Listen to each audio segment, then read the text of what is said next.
Throwaway for obvious reasons. So I, female, 58, feel like I'm being treated like a villain in my own house over something completely reasonable.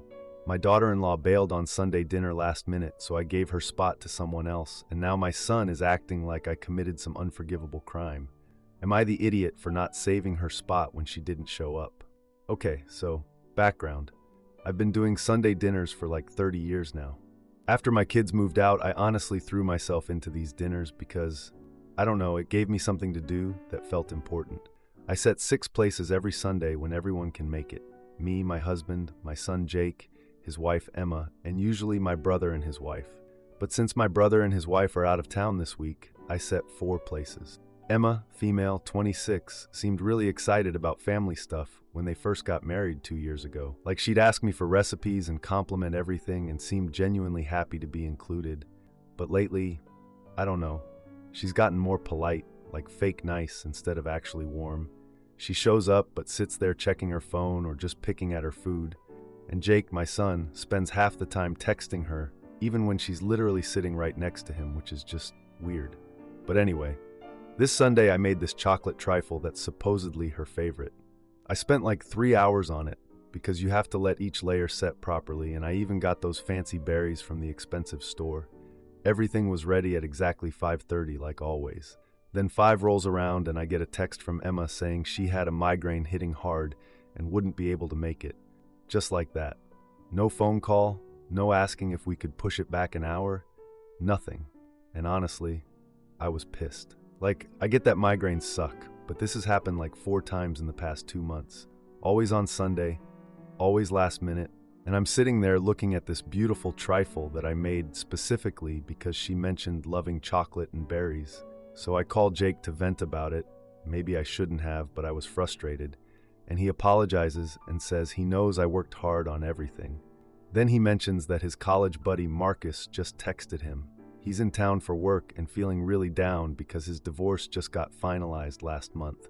I immediately thought, perfect! This solves everything. Marcus gets a home-cooked meal when he's going through a rough time, and I don't have to look at Emma's empty chair all night feeling unappreciated. So Marcus comes over and honestly, it was so nice to have someone who actually seemed grateful to be there. I seated him in Emma's usual spot and used her place setting because, well, what was I supposed to do? Leave it out like some shrine. Marcus complimented everything, asked for seconds, told me how much he missed home cooking. My husband made some comment about how people should actually commit to showing up, but Marcus just laughed it off.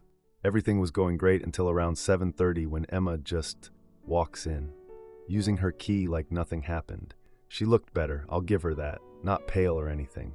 She sees Marcus sitting in her spot, eating off her plates, and her face just, I don't know how to describe it. Surprised, hurt. She quietly asked me if she should have texted when she started feeling better.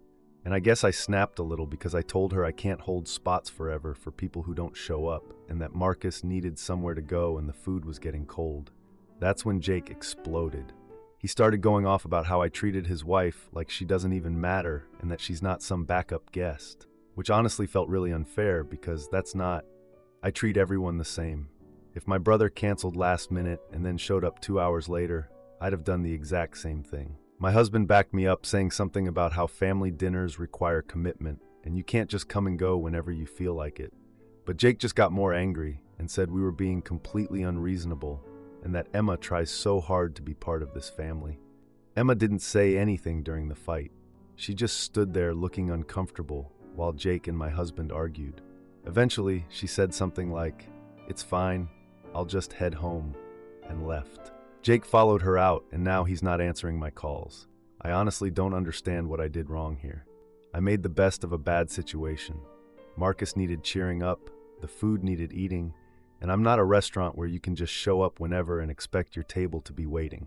But now I'm second-guessing everything because Jake seemed genuinely upset, not just being dramatic. And Emma's face when she saw Marcus, maybe I could have handled it differently. I don't know. Nothing I do seems to make her happy. Am I the idiot for giving away her spot? Should I have just let the food sit there getting ruined in case she decided to show up? Information to add. Since people are asking, yes, Emma has been having more migraines lately. She started getting them maybe 6 months ago. Jake mentioned she's been to the doctor about them, but I don't know the details. I'm not trying to be unsympathetic about medical issues, but the timing is always Sunday dinners specifically, which seems convenient. And when she does come, she barely eats anything anyway. To those saying I should have just reheated everything, have you ever tried to reheat a roast dinner 2 hours later? The vegetables turn to mush and the meat dries out. Plus Marcus was already there and hungry. Was I supposed to make him wait around on the off chance she might feel better? That seems rude to him. For everyone asking why I didn't text her, honestly, it didn't occur to me. When someone cancels plans, I assume they're done for the day. I don't expect people to monitor them all evening in case they change their mind. Maybe that makes me old-fashioned, but that's how I was raised. You commit to something, or you don't. Now for the first update. You were all right about there being more to this story, and I feel like the worst person alive right now. So my son called me this morning around 7 a.m., and I could tell from his voice that he'd been up all night. He said we needed to talk about what happened yesterday, and honestly I was still pretty defensive because I thought he was going to lecture me more about the dinner thing. But then he told me something that I can't even process it properly. Emma has been going to grief counseling every Sunday for the past 2 months. Not migraines, grief counseling, because they lost a pregnancy that nobody in our family even knew about. I'm sitting here trying to type this and my hands are literally shaking because, oh my God, the Sunday dinners, the migraines, all of it makes sense now and I feel so incredibly stupid and cruel. Jake explained that Emma has been going to grief counseling every Sunday for the past 2 months to deal with previous pregnancy losses.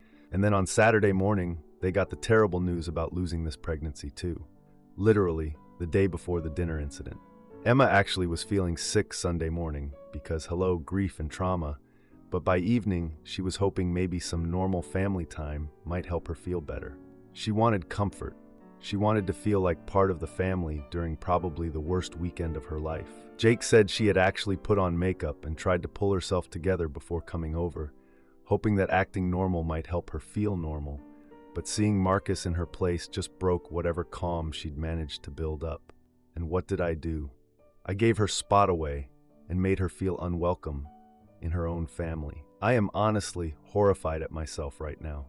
When I asked Jake why they never told us about the pregnancy in the first place, that's when things got even worse. He reminded me about what happened 3 years ago when my brother's wife had her miscarriage. Apparently, my husband made some really harsh comments about how some women just can't handle the responsibility, and maybe it was nature's way of preventing problems. I honestly didn't remember him saying that, but Jake said Emma was there that day and heard everything.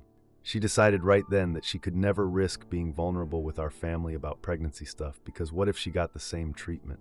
And now I'm realizing my brother's wife Sarah has been polite but distant with us ever since her loss. I always thought she was just naturally reserved, but oh my God. We probably made her feel terrible too, and I never even noticed.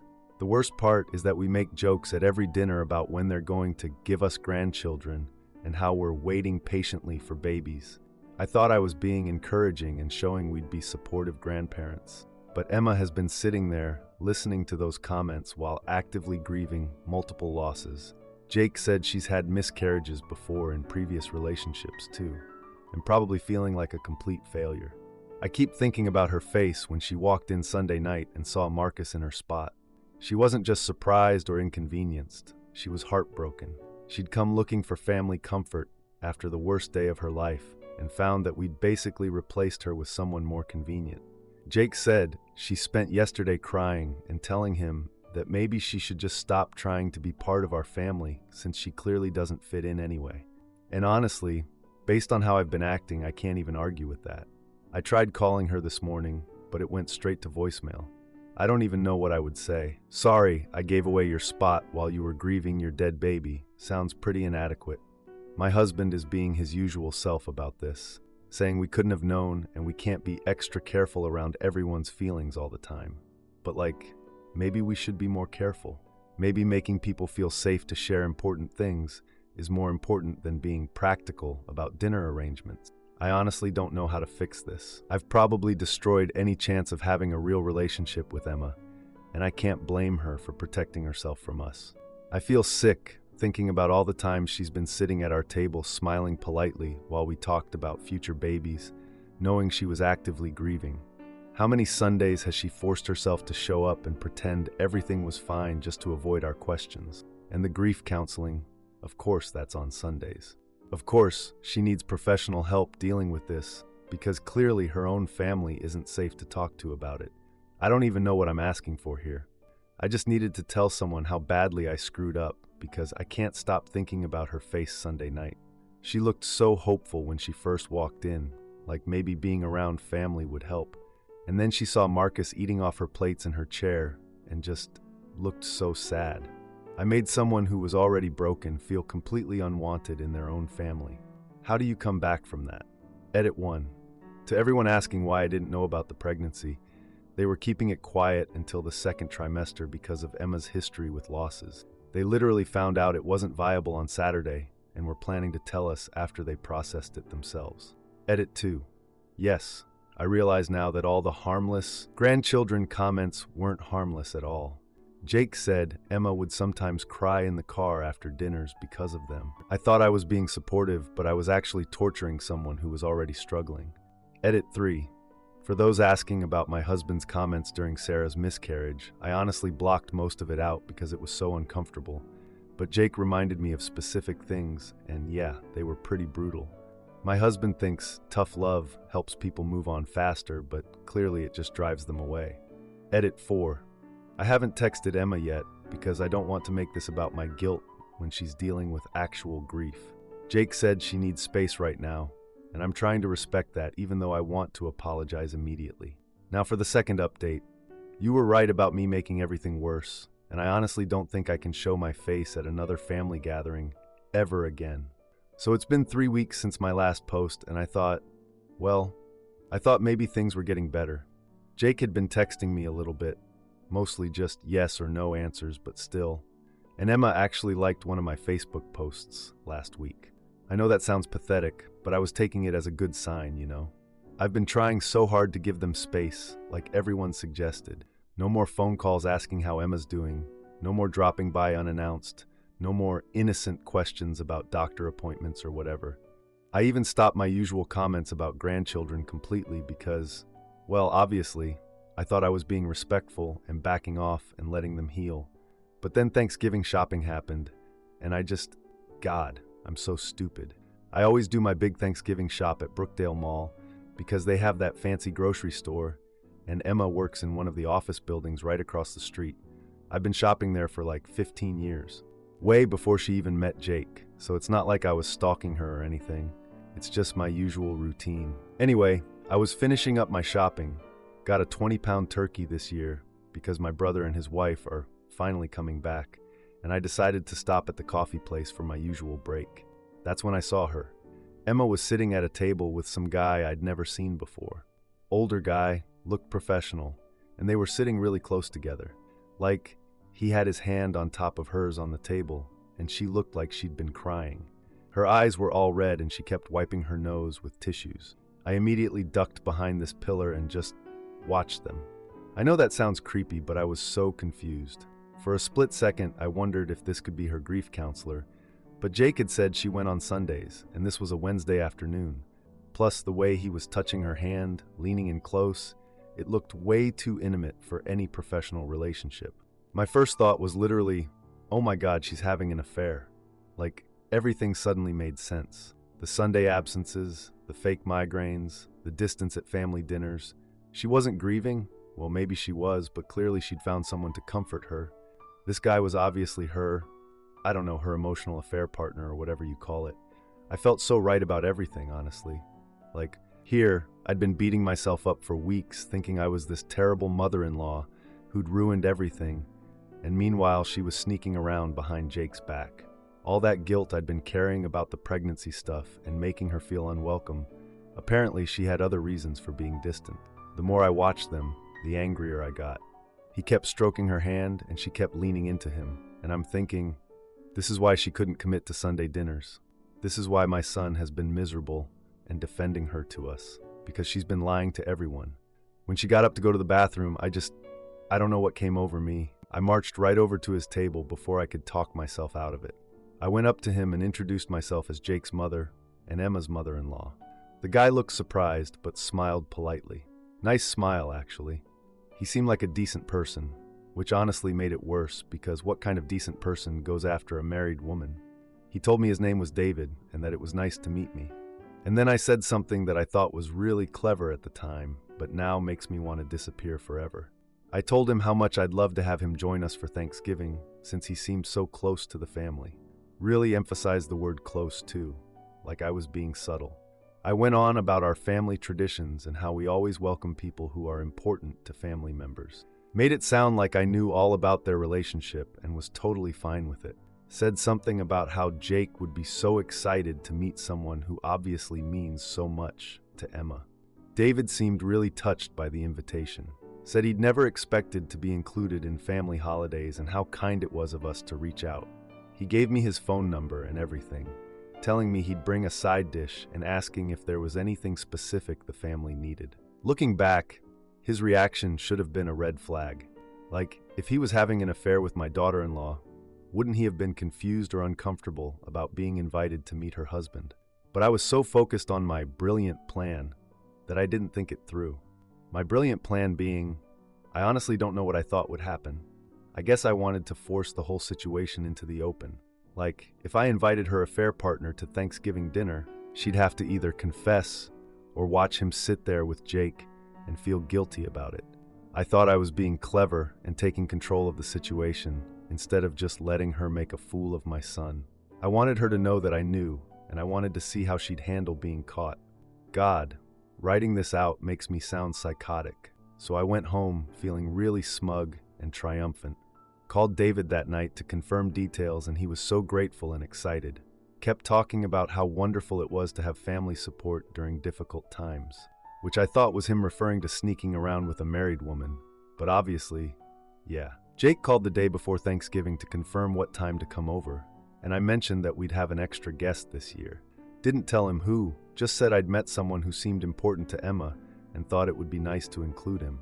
Jake sounded confused but said okay, whatever makes me happy, which should have been another red flag because why would my son be fine with a random stranger coming to Thanksgiving unless the person wasn't actually a stranger to Emma's life, just to our family. Thanksgiving Day, I set the table with my good china and put David in the seat right next to where Emma usually sits. Made sure he had a place of honor, you know. I was so proud of myself for handling the situation.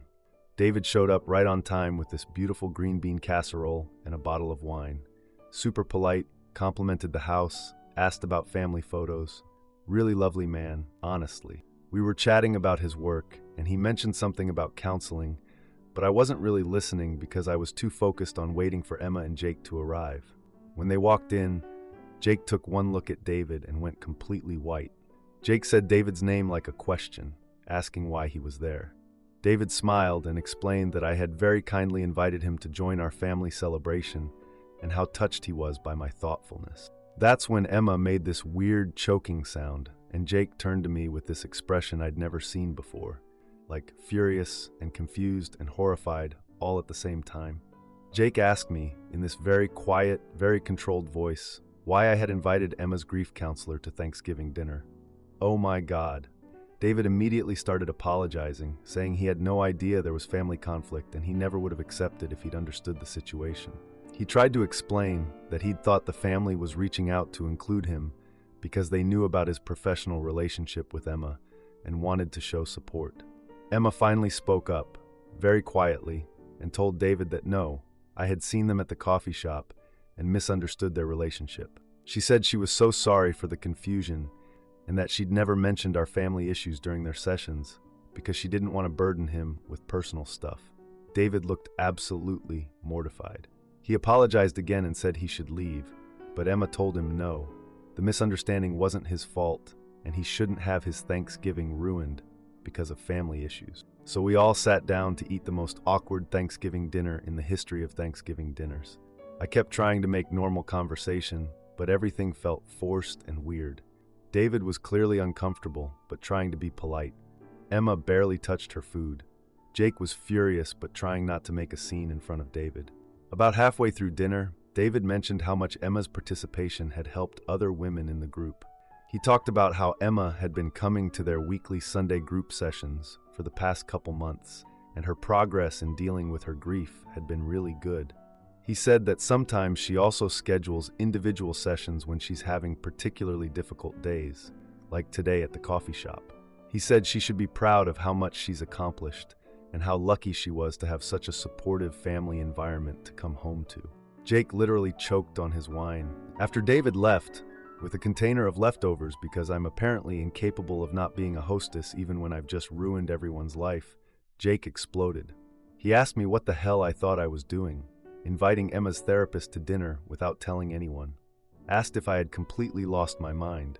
Said I'd violated Emma's privacy and safe space and probably made her never want to continue counseling. I tried to explain about seeing them at the coffee shop and how it looked like, but Jake cut me off.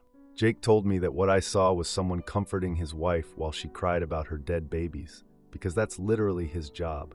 Emma just sat there through the whole fight looking completely defeated. When Jake finally calmed down enough to ask if she was okay, she said she needed to go home and think about some things.